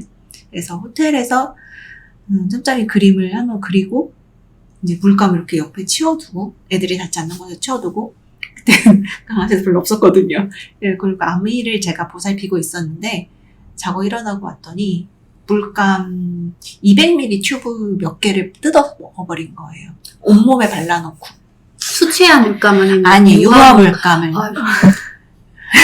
맛이 없을 텐데.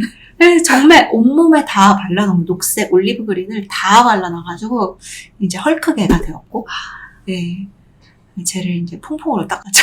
그러네요. 올리브 그린이면 헐크. 네, 이제 그때부터 막 배변을 하는데 계속 녹색똥이 나오는 거예요. 근데 너무 웃긴 게 얘가 화이트를 먼저 먹었어요. 화이트를 먹고 올리브 그린을 먹었는데 순차적으로 색이 점점 진해지는 그린이 나오고 나중에 이제 다 끝나니까 자기 변색이 나오더라고요. 그래도 이게 시리즈로 이렇게 나왔네, 너도. 정말 그림 그리면서 가장 큰 사고 친 건 아미였어요. 다른 애들은 별로 안 그래요. 그래도 이게 탈이 나진 않아서 다행이다. 정말요. 아니야. 유화는 기름이라서 안 좋을 수도 있는데. 그리고 되게 약간 먹어서 안 좋은 뭐 캐딜 삭혀가지고 발암 물질이 있는 튜브도 있는데 다행히 그건 안 먹고 선견지명이 있었구나. 미식가인가. 그래서 먹었어요. 우리 개 아미의 이제 에피소드는 이제 겨울쌤이 많이 말씀해 주셨지만 저희도 코코도 그런 적이 있어요. 코코가 제가 그림 그리던 미술 화실에 한번 데리고 간 적이 있는데 사람을 너무 좋아해가지고 다른 수강생, 성인 수강생 옆에 가서 막 꼬리를 흔들고 막 이러다가 물감을 몸에 묻힌 거예요. 다행히 먹은 건 아니고. 근데 그 물감이 빨간색이었던 거예요. 빨간색이랑 보라색을 이렇게 묻혀가지고 온 거예요. 순간 전 너무 놀라서 핀 줄 알았어요. 너무 놀라서 소리를 지르고 봤더니 물감이라고. 그래서 이제 털을 자를 수도 없고 저는 그때 그 물감, 유화 물감인데 어떻게 하는지도 몰라서 퐁퐁으로 이제 세탁을 하셨댔지만 저 어떻게 해야 될지 몰라가지고 일단은 좀 내비뒀어요. 그리고 이제 산책을 다녔는데 그 즈음이 할로윈 데이였던 거예요. 딱이었구나. 그래서 사진을 딱 찍고 할로윈 데이, 할리퀸 또 이렇게 제가 찍었는데 사람들이 그 해시태그를 먼저 안 보고 사진만 보고 다 전화가 온 거예요. 코코 피났냐고, 무슨 사고 당했냐고. 자세히 읽어봐. 거기 해시태그 달려있지. 그래서 내용을 이제 보더니 사람들이 빵 터져서 그래 이러면서 전화를 끊더라고요. 그러고 보면 강아지들이 고양이보다 사고를 더 많이 치는 것 같긴 해요. 크게 치는 것 같아요. 네, 사고 스케일이 다르고 사실 소형견은 안 그런 것 같은데 대형견들이 그런 것 같아요. 별이도 스케일이 좀 항상 컸죠. 네. 정말 모든 쿠션, 이불 다 찢고 다녔었어요. 어릴 때는 다 찢고 다니고 아미는 그냥 다 찢었어요. 아무 종류가 상관이 없이 모든 걸 다 찢어놨었어요. 구두면 구두, 입에 닥치는 대로 다 뜯어놨었어요. 교수님 원상을 바라보시면서. 네, 저랑 있으면서는 사실 며칠 제가 데리고 있었겠어요. 그러면서도 저랑 있을 때 그 정도인데. 겨울쌤 에피소드에서는 저희가 자세히 얘기했지만 저는 그래서 한편으로는 코코를 노견에 만난 게 되게 맞아요. 다행이라고 생각해요. 네. 사람들이 부럽더라고요. 저도 그렇게 생각해요. 사람들이 다 물어봐요. 이제 코코가 이런 히스토리가 있을 거라고 생각을 못 하니까 아니 얘는 처음부터 얌전했어요. 얘를 집에서 어떻게 키웠어요? 이렇게 물어보시면 이제 사실은 제가 이렇게 해서 아기 때는 젊을 때는 잘 몰라요. 근데 성격이 착해서 괜찮았을 것 같아요 라고 말하지만 이제 마음속으로는 아니다. 내가 운이 좋았던 거다. 이렇게 생각하거든요. 저는 그게 되게 인상이 남아요. 겨울쌤의 해시태그 샵 개아미. 이게 강아지 아미라는 뜻도 있겠지만 거기에 얼마나 많은 장난과 사고의 에피소드가 있었을까. 저는 약간 그런 느낌이 들거든요. 아까 소형견은 사고가 적다고 말씀하셨는데 초코도 못지않아요. 초코도 막 여기저기 오줌 싸놓고 막 이래가지고 소파도 바꾸고 뭐 스툴도 한번 바꾸고 그 정도. 네, 이게 강아지 고양이 할 것 없이 개춘기, 강아지는 개춘기라고 하고 고양이는 뭐라고 하죠? 뭐라고 그러지? 양춘기, 양춘기라고 하긴 양충이라고 한것 하긴 같아요. 한데 네. 그렇게 자주 쓰는 말은 네, 아닌 것 같아요. 개춘기는 엄청 익숙한데 고양이는 그런 용어를 많이 그러니까 많이 보진 않은 것 같아요. SNS나 이런 데를 봐도. 막댕이 말고. 사고를 아까 말씀하신 것처럼 개들은 좀 스케일이 크게 맞아요. 사고를 치고 고양이들은 좀 잔잔바리 약간 그래서 뭐 인터넷에서 보면 엄청 큰 사고 치는 고양이들도 있으니까 저희 아이들은 안 그런 걸로. 네. 그렇게 엄청 사고를 치는 고양이가 저희 집에 있습니다. 맞아. 있네요. 다행히 저희 집은 아이들은 없습니다. 이게 약간 제가 이런 말씀 드리기 좀 그런데 그 보호자 따라한다고 저한테 다들 그런 얘기 하시더라고요. 맞아요. 더 얘기하지 않겠습니다. 네, 보호자 따라한다고 이렇게 하시더라고요. 저 이거 좀 묻고 싶어요. 네. 저희 그 채널 이름이 독스 앤 더 시티. 제가 이게 기획 자체가 말랑카우 오기 전에 한 거라서 미안하지만 고양이들아 미안하지만 강아지 위주로 했었고 강아지들을 마당이 있는 집 아니면 정원이 있는 뭐 주택 아니면 뭐 시골 이런 데서 키워야 강아지가 행복할 것이다 라고들 이렇게 말씀을 많이 하시고 그래서 대형견은 못 키워 뭐 중형견은 못 키워 이렇게 말씀하시는 분들도 되게 많아서 저는 사실 그게 마음이 되게 걸렸어요. 반려인구가 늘어나고 있고 강아지 고양이들을 반려동물을 키우시는 분들이 늘어나고 있는데 대부분은 도시에 있는 분들이 많이 키우시고 이렇게 도시에 있는 분들이 더 많이 키우시는데 왜 중형견이나 대형견을 보면 아파트에서 키우세요? 이렇게 질문을 하시는 분들이 많아서 사실 그게 저한테는 약간 화두가 돼서 이 채널을 만들게 된 계기가 됐어요. 근데 작가님은 키우시는 이제 강아지 고양이들이 시골 생활도 하고 도시 생활도 하잖아요. 작가님이 보시기에는 어떤 느낌이에요? 물론 시골도 장점이 있고 단점이 있고 도시도 장점이 있고 단점이 있는데 어떤 장단점이 있는 것 같으세요? 시골은 아무래도 특히 저희가 있는 시골은 본가가 있는 시골은 사람이 없어요 거의. 그래서 자유롭게 풀어놔서 키웠거든요. 어릴 때 뭐 산도 혼자 갔다 오고 이럴 정도로 그게 좀 자유로웠는데 도시는 아무래도 목줄을 하지 않으면 나갈 수 없고 그런 게 있어서 별이한테는 사실은 시골이 더 좋았던 것 같긴 해요. 그리고 도시에 있어도 당연히 행복할 수 있는데 그거는 보호자가 얼마나 부지런한가에 딸린 것 같아요. 얼마나 데리고 많이 다니는가, 얼마나 같이 시간을 많이 보내주는가가 쟁점이지 이게 장소의 문제는 아닌 것 같아요. 시골에 있어도 집에만 박아놓으면, 마당에만 묶어놓으면 그게 행복하겠을까 싶어서 별이는 좀 특이 케이스였던 것 같고, 두 분은 좀 다른 게 두 분은 사람만 따라다녀요. 그래서 걔는 장소가 어디든 상관이 없어요. 사람만 있으면 돼요. 예. 오히려 시골엔 사람이 없으니까 두 분한테는 좀 심심할 수도 있겠네요. 보호자만 있으면 되는 거니까, 아. 예, 다른 사람이 아니고, 그러니까 보호자만 같이 있다면 걔는 시골이어도 상관없고, 집 아니어도 상관없고, 도시 건물이어도 상관없는 아이예요. 그래서 그것도 개체별로 다르게 하는가.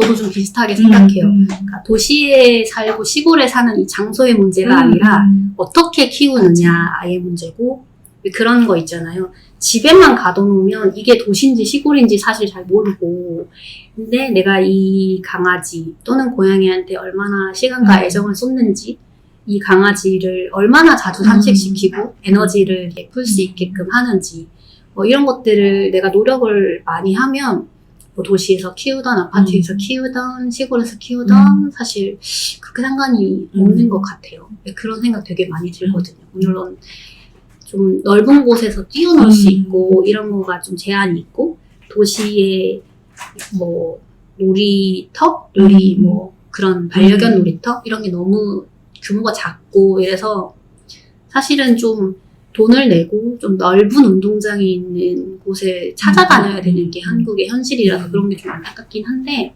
결국에 보호자의 약간 마인드셋, 그리고 얼마나 부지런한가. 그리고 정말 그게 제일 중요한 것 같아요. 부지런. 우리가 얘기하잖아요. 가슴으로나 지갑으로 키운다.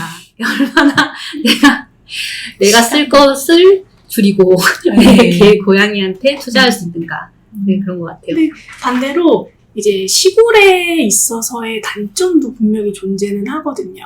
이제 예를 들면 이제 거기는 방역 같은 거를 특별히 하지 않기 때문에 봄부터 가을까지 온몸에 진드기를 묻혀서 들어온다든지, 그래서 매년마다 맨손으로 진드기를 10마리씩, 하루에 10마리씩 잡아서 떼는데 100마리.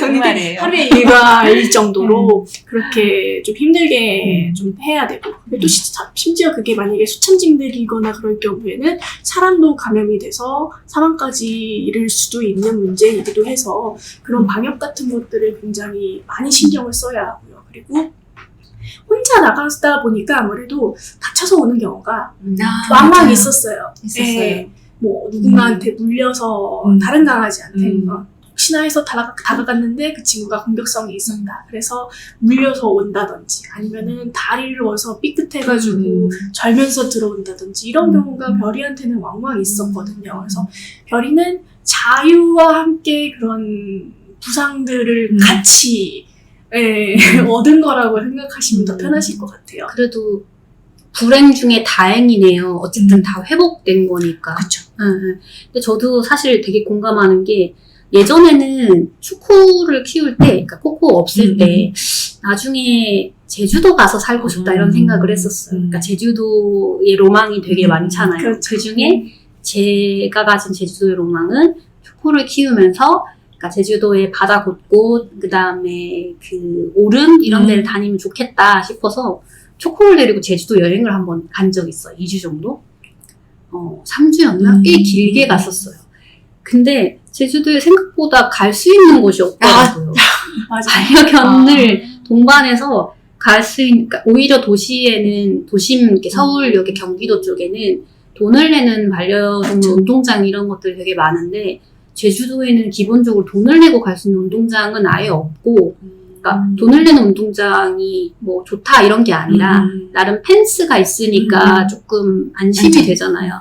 근데 기본적으로 제주도에는 워낙 뜰이나 뭐 오름 이런 게 많으니까 그런 개념 자체가 없었고, 두 번째는 그럼 오름을 데려가면 되겠네라고 했는데, 뭐 절반 이상은 강아지를 데리고 가면 안 되는 오름이고, 왜냐면 국립공원으로 지정되어 있는 곳일 경우에는 반려견이 동반이 불가능하고, 그리고 절반 이상은 말씀하신 진드기가 워낙 많아가지고 반려동물이 갔다가 뭐 바베이시아나 뭐 이런 거가 걸려서 올 확률이 높다, 가지 마라 이런 리뷰들이 너무 많은 거예요. 그래서 오름은 거의 가지를 못했고, 그리고 이제 바닷가나 조금 이렇게 갔었는데, 그리고 강아지를 동반할 수 있는 카페들이 되게 많아요. 가보면 펜스가 있는 카페, 그러니까 도심에는 보통 강아지들을 동반할 수 있는 카페는 외부의 운동장에 펜스 같은 게 쳐져 있는, 여기는 그런 게 없어요.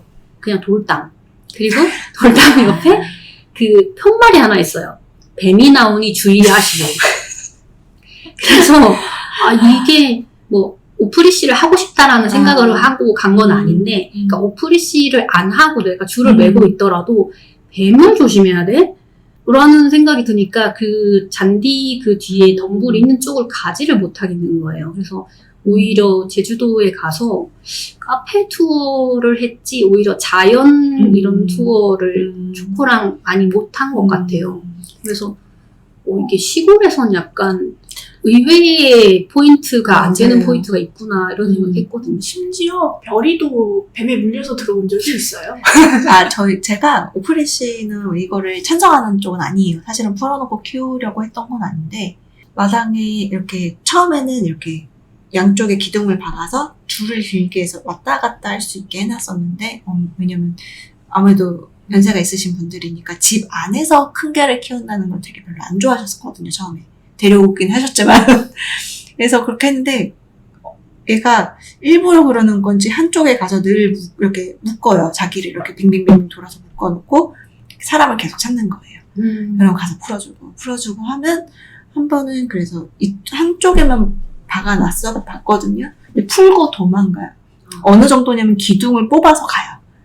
기둥을 뽑아서 어딘가 나가버렸는데 애를 찾지를 못하는 거예요. 그러니까 펜스도 다 쳐져 있는데 돌담을 타고 내려가요. 높아요. 꽤 높은데도. 체구도 이렇게 크고, 점프력도 있고 그러니까. 애가 또 어리고 활기찼었으니까. 그래서 차라리 목줄하고 그 긴 쇠막대를 달고 돌아다니다가 어디 걸려서 얘가 못 찾아오느니 풀어버리자. 풀었거든요. 풀면 정말 3시간이고 5시간이고 뛰어놀다가 들어오거든요. 애가 굉장히 행복했어요, 사실은. 그걸 또 막고 싶진 않았어요. 예. 진드기가 뛰어주면 되는 거고, 접종 매번 해주고, 내부구충 해주고.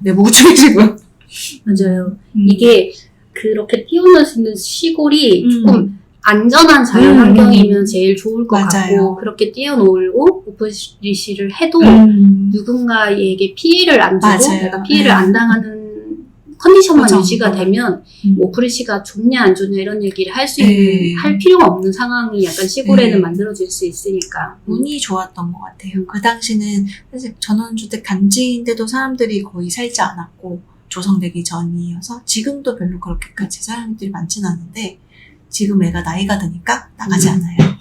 그죠. 힘들지. 다행이죠. 네. 탐험을 열살. 하던 시기는 이제 끝났어요. 지났죠. 집에서 안정을 취하면서. 네. 고양이나 강아지들 나이 들어가는 거 보이잖아요, 눈에.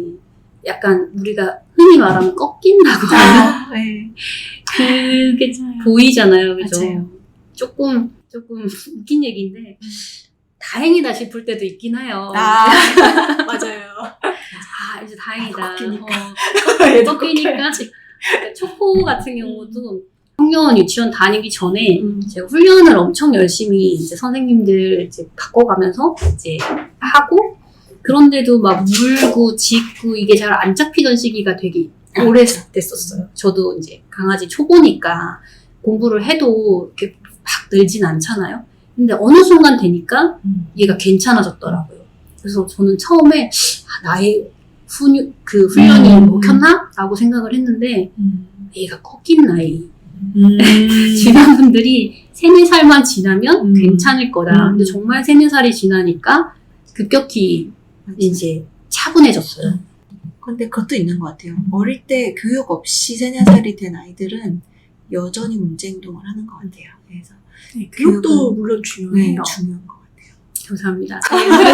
저의 노력이 헛되지 않았네요. 헛되지 않았어요. 갑자기 뿌듯해지네요. 네, 저의 노력이 함께 항상에 계시는 결혼생. 제가 결혼생 되게 많이 의지하는데 저희가 녹음을 꽤 오래 했어요. 되게 이런 얘기 저런 얘기 되게 많이 했고, 저는 되게 재밌었던 것 같아요. 몰랐던 사실도 알게 되고, 또 중추 농장? 그것도 되게 좀 새로운 개념인 것 같아요. 그 부모님 얘기, 그리고 작가님, 작가님 등이 그림도 되게 의미 있었고, 또 겨울쌤 같이 해주셔가지고 더 좀 편하게 얘기할 수 있었던 것 같아요. 그럼 개인전, 네. 이제 작업 마무리 하시고 9월 5일부터 하신다고 하셨죠? 9월 5일 오후 3시부터. 네. 장소는 어디죠?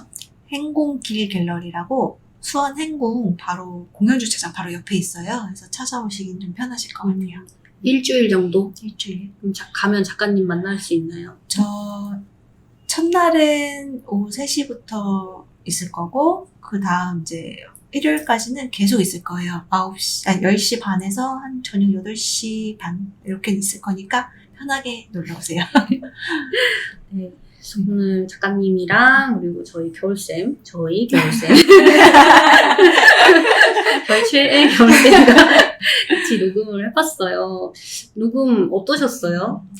되게 재밌었어요. 같이 견주님이랑 막 이렇게 만나서 수다 떠는 느낌이라서 되게 재밌고 만나서 반가웠습니다. 저희 초면에 녹음을 하겠다고 이래서 엄청 당황을 하셨지 않았을까라는 생각도 사실 좀 해보는데 오늘 겨울쌤 통해서 얘기 듣고 했으니까 저도 궁금했거든요. 그래서 만나뵈서 너무 좋았어요. 저희 자주 봐요. 네. 또 개인전 때 맛있는 거 사가지고 갈게요. 겨울쌤은 저희 두 번째 녹음 참여이신데 어떠세요?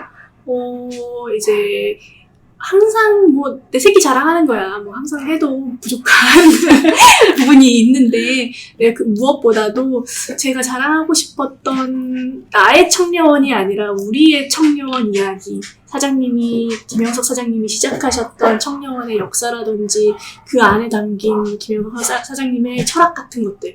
그런 것들을 항상 누군가한테 자랑을 하고 싶었는데, 그럴 기회가 되게 마땅치가 않아요. 지금은 제가 운영을 하고 있는 상황이고, 하고 있는 일로만 해도 너무 빠듯하게 바쁘기도 하고 그래서 자랑을 할 기회가 좀 많이 없었는데 이번 기회에 재선 선생님이랑 같이 저는 자랑이라고 생각하는데 아무튼 소개를 해드리게 돼서 저는 정말 너무 기쁜 것 같아요.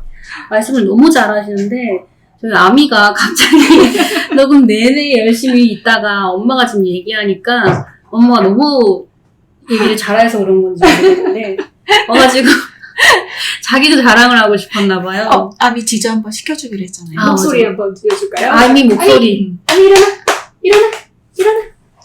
옳지. 앉아. 옳지, 앉아. 옳지. 지저. 옳지. 잘했어. 네, 여러분들 스페셜 게스팅 우리 개 아미야 짖은 목소리를 들어보셨고요. 훈련이 너무 잘 돼 있어가지고 얘는 어디 내놔도 부끄럽지 않을 예전에는 많이 새는 바가지였겠지만 아까 헐크의 얘기를 했었는데 그죠. 헐크의 흑역사가 있지만 지금은 아주 완벽한 반려견 너무 예뻐요. 네, 제가 나중에 사진으로 인스타에 공유를 해드릴게요. 너무 예뻐요. 저는 이렇게 녹음을 하게 돼 너무 즐겁고요. 제가 좋아하는 두 분이랑 녹음을 하게 돼서 너무 좋고 이제 재선쌤이랑 친하게 될 수 있는 계기를 만들었다. 일단 얼굴을 텄다. 이거에 되게 만족을 하고 있습니다. 앞으로 종종 재선쌤이랑도 같이 이제 녹음할 수 있었으면 좋겠고 우리 겨울쌤이랑도 녹음 같이 할 수 있었으면 좋겠어요. 오늘 너무 시간 내주셔서 감사하고요. 또 저희는 또 다음 기회에 또 좋은 시간을 가지기를 희망해봅니다. 네, 감사합니다. 감사합니다.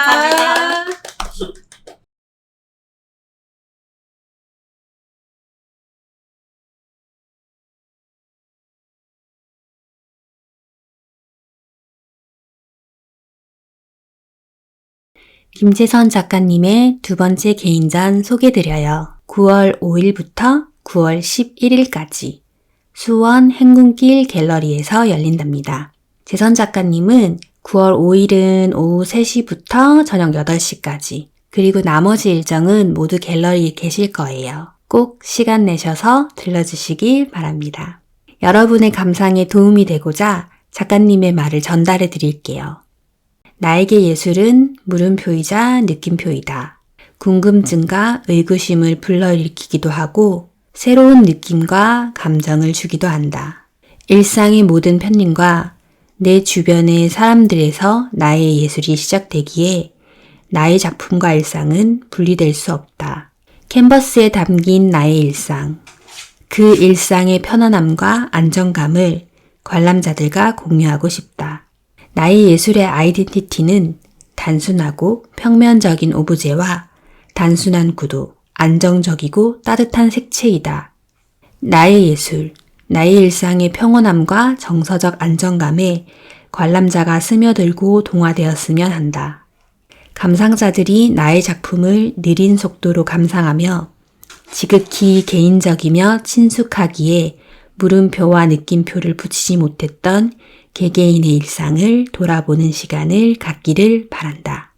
재선 작가님의 작품들을 통해서 여러분의 일상이 편안하고 평온하기를 기원합니다. 여러분 꼭 방문해 주세요.